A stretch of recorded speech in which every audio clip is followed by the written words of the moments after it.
Imagine um lugar onde todo o conhecimento da humanidade estivesse reunido, um espaço que concentrava saberes do mundo antigo, onde papiros, pergaminhos e tratados registravam a ciência, a filosofia, a espiritualidade, a matemática, a astronomia, a medicina e os mistérios do universo.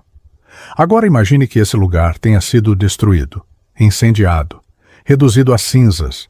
Com ele, incontáveis descobertas, relatos, culturas e sabedorias se perderam para sempre.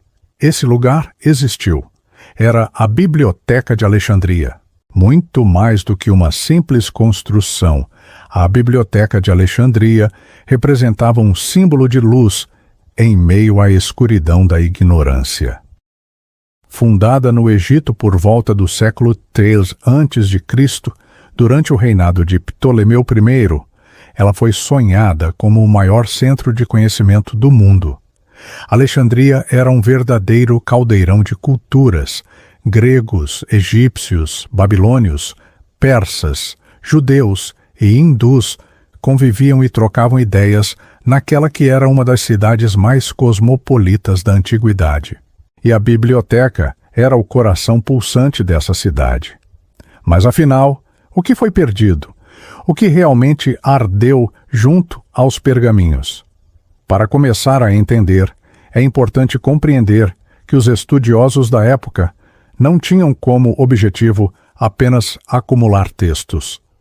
A missão da biblioteca era monumental: reunir todos os conhecimentos produzidos em todas as partes do mundo conhecido. Segundo registros históricos, havia equipes que acompanhavam os navios que atracavam no porto de Alexandria. Se encontrassem qualquer obra nova, ela era copiada para o acervo. Em alguns casos, o original era mantido e uma cópia devolvida. Estima-se que o acervo da biblioteca chegou a conter entre 400.000 e 700.000 manuscritos. Esses manuscritos incluíam tratados de medicina egípcia, textos filosóficos da Índia, obras científicas da Babilônia, ensinamentos órficos da Grécia, saberes alquímicos da Pérsia, mapas, tabelas astronômicas, cálculos matemáticos e escritos de diversas tradições espirituais. A biblioteca era, portanto, um repositório da memória da humanidade. E seu desaparecimento não foi apenas uma tragédia cultural. Foi uma perda civilizatória de proporções incalculáveis. Entre os documentos possivelmente destruídos estavam as obras completas de filósofos pré-socráticos, textos de Pitágoras, fragmentos originais dos mistérios órficos, documentos que detalhavam os cultos de Ísis, Horus e Osíris, livros de sabedoria de civilizações como os sumérios e textos de alquimia ainda desconhecidos. É muito provável que manuscritos contendo fórmulas médicas, técnicas de cirurgia, conhecimentos sobre ervas e práticas de cura milenares também tenham sido destruídos. Imagine quantos séculos de avanço poderíamos ter conquistado na medicina, na engenharia, na astronomia, na ecologia, na espiritualidade, se essas informações tivessem sido preservadas. O que hoje chamamos de revoluções científicas poderia ter acontecido séculos antes. Talvez nem estivéssemos mais usando combustíveis fósseis. Talvez estivéssemos navegando entre estrelas, mas a Biblioteca de Alexandria não era apenas um lugar de armazenamento. Era também um centro de debate e aprendizado. Muitos estudiosos viviam no entorno, desenvolvendo pesquisas e compartilhando conhecimento. Havia laboratórios, observatórios astronômicos e até dissecações anatômicas, algo impensável para muitas culturas da época. Foi lá que Eratóstenes calculou com espantosa precisão o diâmetro da Terra, usando apenas sombras e matemática. Foi lá que se estudou a rotação dos planetas e se cogitou que o Sol estava no centro do sistema. Tudo isso muitos séculos antes de Galileu ou Copérnico. Ao perder a biblioteca, perdemos também um modelo de educação que unia saberes práticos e filosóficos. Ali não havia separação rígida entre ciência e espiritualidade, entre arte e matemática, entre razão e intuição. Era um conhecimento integrado, holístico, voltado para o desenvolvimento completo do ser humano. Essa síntese foi rompida. O que se impôs nos séculos seguintes foi uma visão fragmentada do saber, muitas vezes instrumentalizada por poderes políticos e religiosos. E por falar em religião, há um ponto crucial que precisa ser abordado. A destruição da Biblioteca de Alexandria não foi um único evento, mas sim uma série de acontecimentos ao longo de séculos. Não se sabe ao certo quantas vezes ela foi danificada, reconstruída ou saqueada. Alguns autores atribuem a primeira grande perda à campanha militar de Júlio César, que em 48 a.C. teria incendiado parte do porto de Alexandria. Mais tarde, conflitos entre cristãos e pagãos, já no século IV, teriam culminado na destruição de templos e do acervo restante, numa época em que o Império Romano cristianizado via o saber antigo como ameaça. O caso mais emblemático dessa transição violenta foi o assassinato de Hipátia, filósofa, astrônoma e matemática de Alexandria.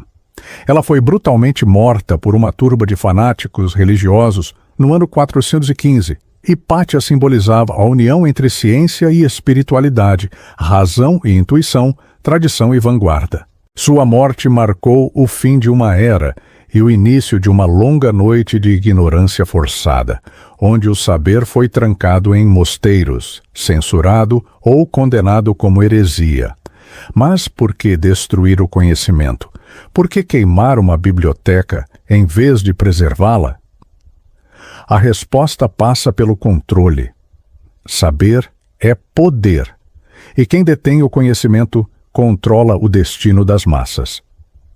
A Biblioteca de Alexandria representava uma ameaça para qualquer regime que desejasse impor uma visão única de mundo. Seus pergaminhos continham ideias que poderiam libertar consciências, desafiar dogmas, revelar verdades incômodas para impérios e religiões. Ela era uma centelha de liberdade em um mundo cada vez mais fechado em verdades absolutas.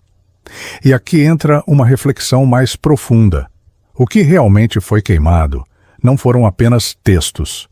O que foi queimado foi a possibilidade de pensar diferente, de acessar a sabedoria de outras culturas, de compreender o universo com outras lentes. O que se perdeu foi a memória de uma humanidade mais plural, mais conectada com o sagrado, mais integrada à natureza. É como se um espelho tivesse sido quebrado, um espelho que refletia o verdadeiro potencial humano. E nós, que viemos depois, ficamos com apenas fragmentos dessa imagem. Tentamos juntar os pedaços, reconstruir os saberes perdidos, resgatar os fios soltos da história, mas muito do que fomos, muito do que poderíamos ser, talvez tenha se perdido entre as chamas da ignorância e da intolerância. Ao pensar na queima da Biblioteca de Alexandria, é inevitável questionar: o que mais foi ocultado ao longo da história? Que outras bibliotecas foram destruídas? Que outras vozes foram silenciadas? Quantos livros de sabedoria foram apagados por regimes que temiam a liberdade do pensamento? E será que, de alguma forma, esse conhecimento ainda existe em algum lugar? Teriam alguns fragmentos sobrevivido em manuscritos escondidos, em tradições orais, em sociedades iniciáticas? Teriam esses saberes migrado para outras formas, esperando o momento certo para ressurgirem? Na próxima parte deste vídeo, vamos explorar essas possibilidades. Vamos olhar para os indícios de que parte desse conhecimento não se perdeu completamente. Vamos falar de sociedades secretas, tradições esotéricas, escolas de mistério e registros que sobreviveram de forma velada. Também vamos abordar o impacto simbólico e espiritual da perda da biblioteca e o que podemos aprender com essa história. Mas antes de seguir, se essa reflexão fez sentido para você, deixe seu like. Isso ajuda o canal a crescer e leva esse conteúdo a mais pessoas que também buscam conhecimento e expansão da consciência. Na primeira parte deste vídeo, refletimos sobre a grandiosidade da Biblioteca de Alexandria, sua missão ambiciosa de reunir todo o saber do mundo conhecido e o impacto catastrófico da sua destruição. Falamos do que se perdeu em termos de ciência, filosofia, espiritualidade, medicina e sabedorias ancestrais.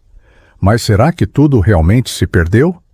Ou será que parte desse conhecimento sobreviveu, disfarçado, escondido, preservado à margem da história oficial? Há estudiosos e pesquisadores que acreditam que fragmentos do acervo da biblioteca foram salvos antes da destruição total. Alguns textos teriam sido levados para outras regiões do mundo, especialmente para centros iniciáticos e ordens secretas. Muitos afirmam que parte do saber da antiga Alexandria foi absorvido pelos árabes durante o florescimento cultural do mundo islâmico entre os séculos 8 e 13, em lugares como Bagdá, Córdoba e Damasco.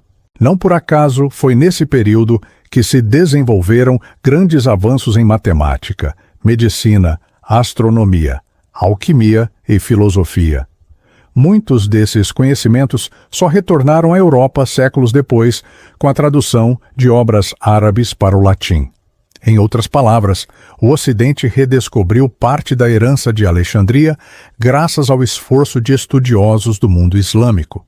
Além disso, há indícios de que tradições ocultas preservaram trechos do saber alexandrino.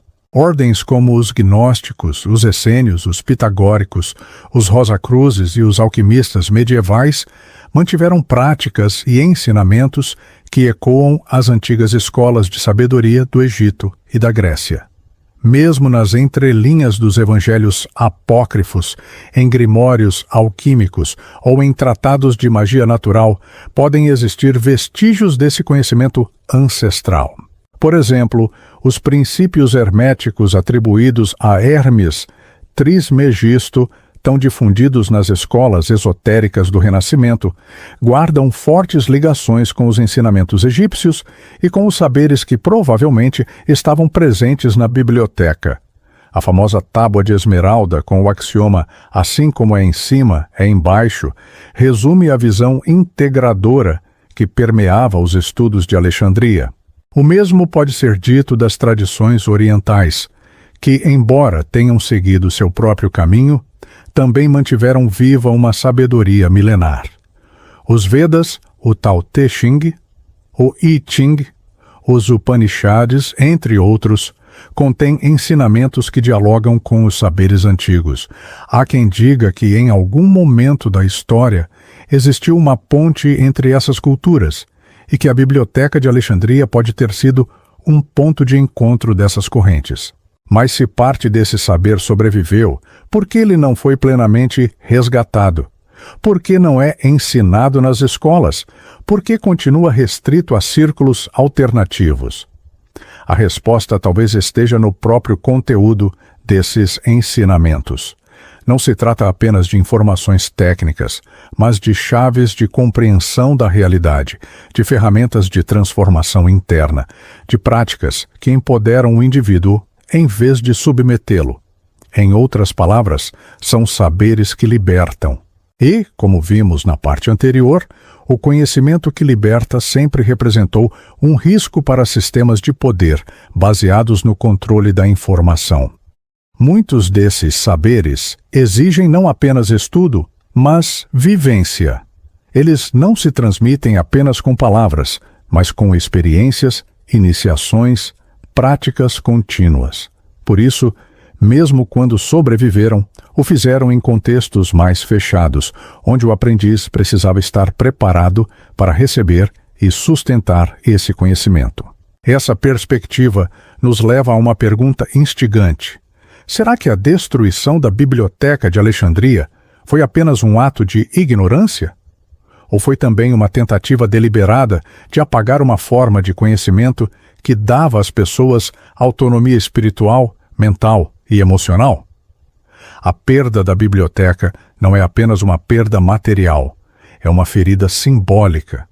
Representa o rompimento de uma linha de sabedoria que via o ser humano como um microcosmo do universo, que buscava a harmonia entre razão e intuição, que valorizava tanto a matemática quanto os mitos, tanto o corpo quanto o espírito. Representa a interrupção de um ciclo de luz e o início de uma longa noite de esquecimento. E, no entanto, há uma centelha que resiste. Ela brilha nos olhos de quem questiona, de quem busca, de quem estuda com profundidade, de quem sente que há algo além do que foi ensinado. Essa centelha vive em cada ritual ancestral, em cada roda de cura, em cada meditação, em cada livro que tenta recuperar os fios perdidos da tapeçaria da humanidade. Essa centelha vive em você. E talvez essa seja uma das grandes lições da história da Biblioteca de Alexandria. Por mais que o saber possa ser censurado, perseguido ou queimado, ele renasce. Ele se move, se transforma, se esconde, mas nunca desaparece.